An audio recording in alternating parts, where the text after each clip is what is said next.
Hello all, welcome to Roja's my vlogs.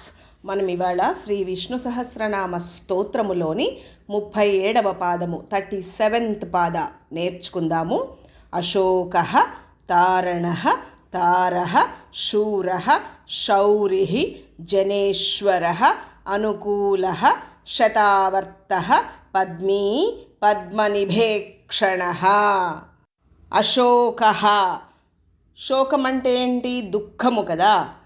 Ashoka అంటే శోకము లేనివాడు, దుఃఖము లేనివాడు. విష్ణువు దుఃఖము, బుద్ధిహీనత, ఆకలి, దాహము, జరామరణాలు అనే ఈ 6 వికారాలు లేనివాడు కాబట్టి అశోక అని అంటారన్నమాట విష్ణువుని.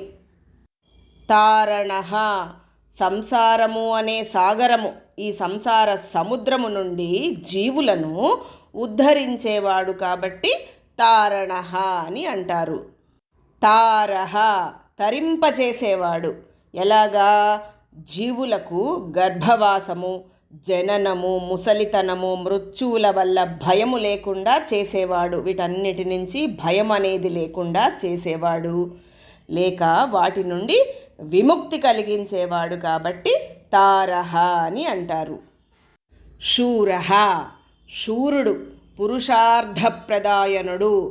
పురుషార్థప్రదాయనుడు అంటే ఏంటి? చతుర్విధమైన అంటే 4 విధములైన పురుషార్థాలు ఉన్నాయి కదా, ధర్మార్థ కామ మోక్షములు. ఈ 4 విధాల ధర్మార్థ కామ మోక్షాలను అందజేసేవాడు, కలుగజేసేవాడు, పూర్ణ సంతృప్తిని అందజేసేవాడు కాబట్టి పురుషార్థప్రదాయనుడు శూరుడు కాబట్టి శూరః అని అంటారు. శౌరిహి, శూరుని కుమారుడు. శూరుడు అంటే ఎవరు? వసుదేవుడికి శూరుడు అని కూడా పేరుందన్నమాట.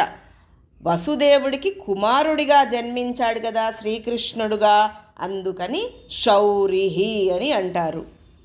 జనేశ్వర, జనులు అంటే ప్రజలు, ప్రజలందరికీ, జనులందరికీ కూడా ప్రభువు కాబట్టి జనేశ్వర అని అంటారు.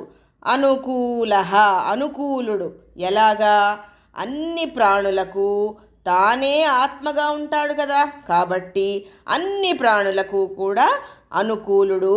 అనుకూల అంటే శతావర్త, ధర్మమును కాపాడటం కోసము వందలాది అవతారాలు ఎత్తినవాడు కాబట్టి విష్ణువుని శతావర్త అని అంటారు.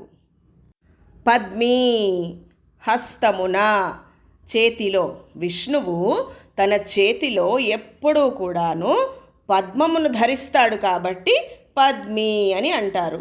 పద్మనిభేక్షణ అంటే ఏంటంటే పద్మముల వంటి కన్నులు కలవాడు కాబట్టి విష్ణువుని పద్మనిభేక్షణ అని అంటారు. పాదం మొత్తము చదువుదాము. అశోకస్తారణస్తారః శూరః శౌరిజనేశ్వరః అనుకూలః శతావర్తః పద్మీ పద్మనిభేక్షణః.